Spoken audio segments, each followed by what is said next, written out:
I'm out here in the Palmdale area of Southern California. It is May, so it's almost the start of summer. We're nearing the start of summer. There are lots of bugs flying around. So if you hear the bugs on the microphone or you see me waving like this, because there's just stuff flying around. But I'm out here at a shooting range facility that I'm a member of. I just got done shooting a little bit of rifle. They have a long distance range here than my primary range, so it's just nice to come out here on occasion to get some long distance rifle shooting in. But I came out here in the side area. This is kind of a picnic slash camping area to do an overview of some binoculars that I recently acquired.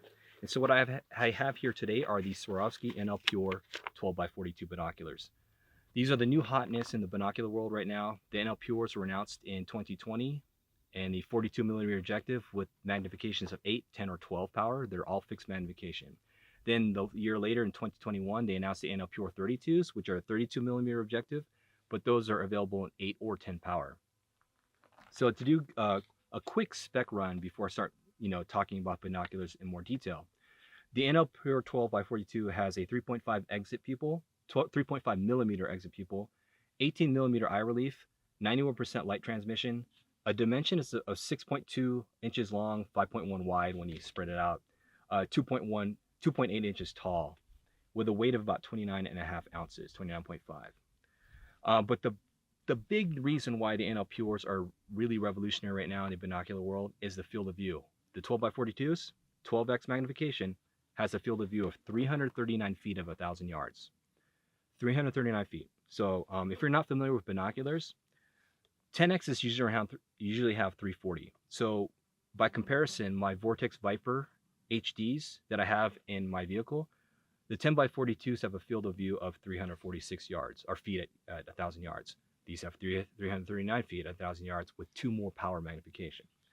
So even more, a better comparison or equal comparison are the Vortex Razor UHD 12x50s. 12x50s have a field of view of 288 feet at 1,000 yards. These 12x42s have a field of view of 339 at 1,000 yards. So 288 versus 339. This is huge. This is why the NL Pures right now are kind of enamored by everyone in the binocular community. So first off, let's talk about ergonomics. You'll notice that the barrel is tapered. It's got this weird taper to it, and it kind of spreads out a little bit on the edges once you get to the objective. And that actually gives it this nice, comfortable feel for your hands. Your hands feel very comfortable where your middle and index fingers want to just kind of grasp in with your palm. And your pinky and your ring fingers just sort of want to just relax around this wider area of the tube, while your middle finger is pretty much doing most of the grasping. So it feels a lot more comfortable with this, and this rubberized texture is very nice on the traditional Swarovski green body.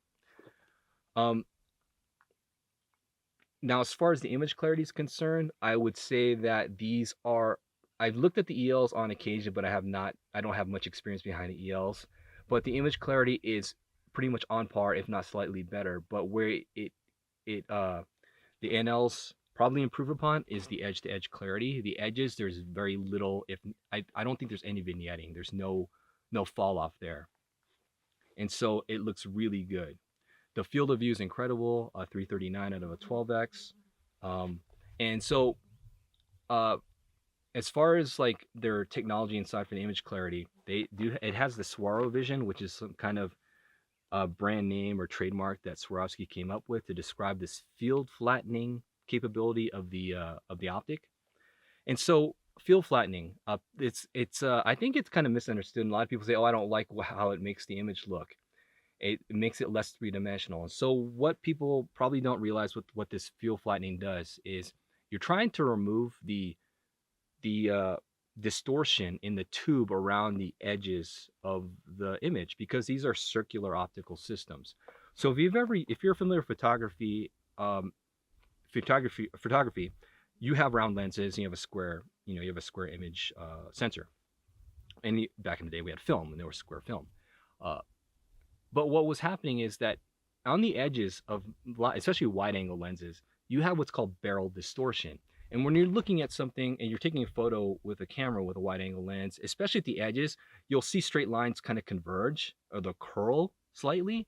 And if you're ever looking up, and even not with wide angle lenses, but even with a telephoto lens, you're looking up at like a building and you take a shot, you'll see the converging line, because that's just naturally converging line, but sometimes it'll curve off, especially if the edges of buildings are on the edges of the image, because it's going to be closer to the edge of the tube. And so that barrel distortion can be corrected in software, because if you ever do post-production in digital photography, they actually have algorithms that'll detect all that stuff, straighten it all out. So if you have a wide angle landscape shot, like a cityscape, and you want to make those lines look even, or like evenly vertical across, you can do that. There's certain things it does there to do that. But so that's basically what the swirl vision is doing, is sort of removing that bending, if there's any bending at the edges, so that the image is flat and it's correct to what the human perspective would be. And so people will say, oh, it's less three-dimensional. That's false. That there's dimensions there. I will say that the dimension is apparent because the depth perception is really good. So I'm just scanning this hillside here. I would estimate that about 400 yards. And I'm looking at the top, which is maybe about 500, 600 effective. And I can see there's bushes. And some bushes are further than others, but they're adjacent to each other, left and right. And I can tell when one bush is farther than the other, even though they're sort of next to each other. And I can tell that one is maybe a couple yards, further than the one next to it, or 1 yard, even though they're not overlapping. And I feel that the depth of field here is really good. And so as far as image clarity, for me, I think that it's superb. And there's nothing that you should be concerned about when it comes to image clarity. The focusing system is really good. It's got this focus knob on the top, on the bridge, and it's really fast and smooth and consistent. I've had other binoculars where I've used other binoculars where it was really rough, and sometimes the tension on the focus was actually not consistent. But these are smooth and consistent. It's really easy to adjust and get on focus with these. There is a diopter adjustment on the top of the bridge with this little lever here, which you're not going to be able to see, and there's a diopter scale on the bottom of the bridge underneath. So, why did I get these binoculars though?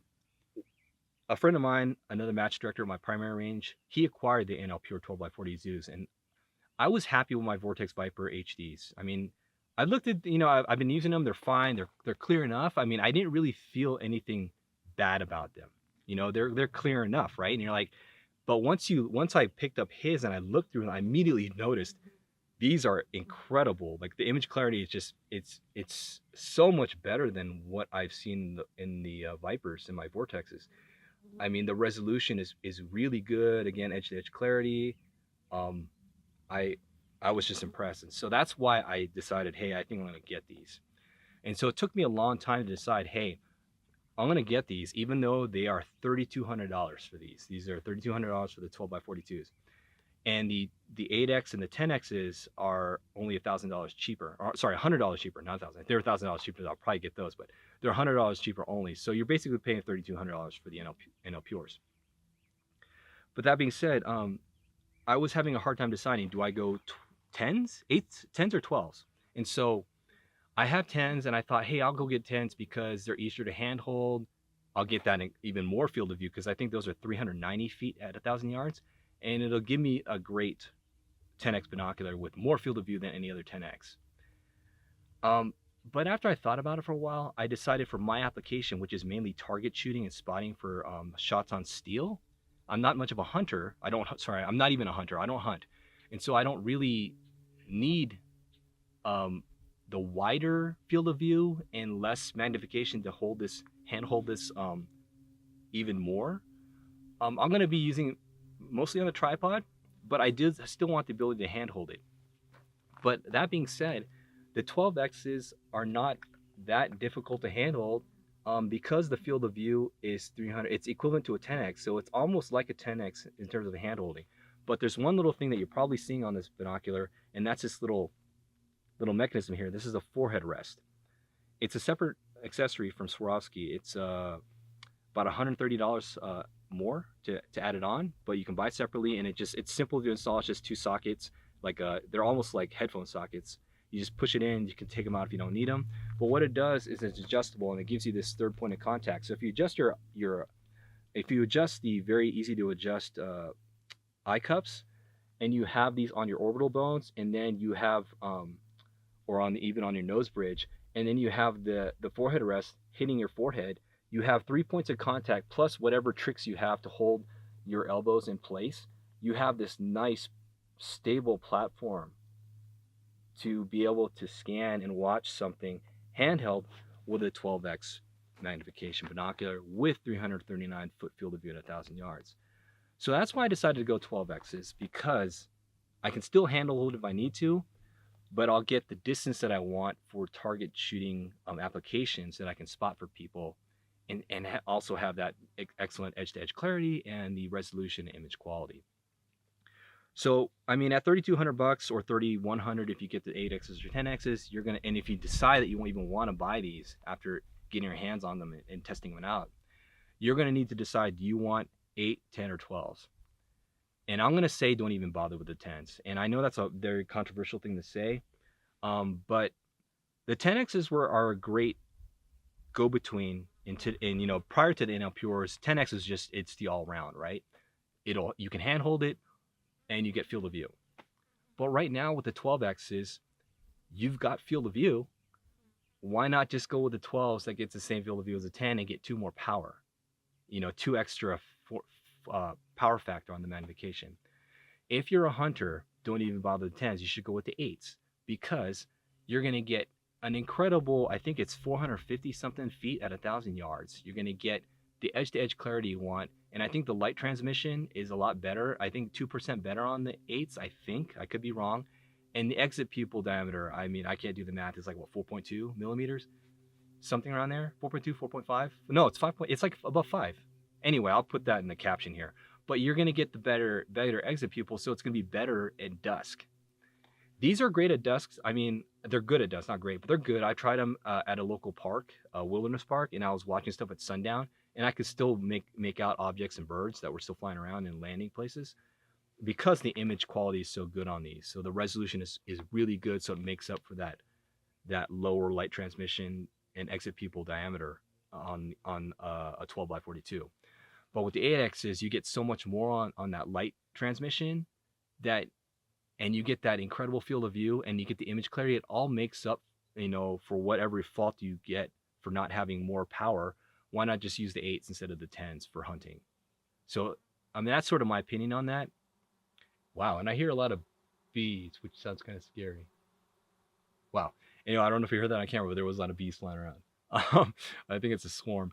Anyway, so if you ever think about getting the NL Pures, I would make your decision with the 8s and 12s.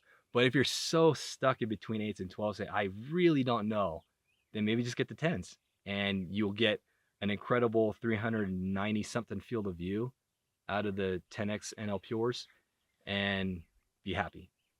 Anyway, I do have an article on these Swarovski NL Pures on my blog at okfg.net. I'll link to the article with it in the video description. It has lots of photos, a little bit more discussion on these binoculars and why I went with these. But for my application, primarily shooting, but I would like to still use them for wildlife and like kind of bird watching type stuff on occasion.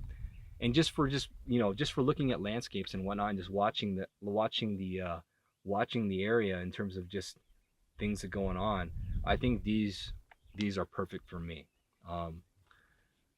And if I were not going to get the 12s, I would just get the 8s, to be honest. I just feel like the 10s right now, while it is the go-between, I mean, the 8s and the 12s offer so much more advantages for given applications than the 10 does in terms of being an all-round. So anyway, that's it for these Swarovski Optik NL Pure 12x42s. Hopefully this gave you some interesting information. There's a lot more authoritative opinions on these because I'm not an optical expert, but definitely go check out some of the stuff on Google. If you look for the NL Pure reviews, you should find a few written by people who are actually good optical experts in terms of knowing glass and how binoculars work and how to analyze image quality and light transmission.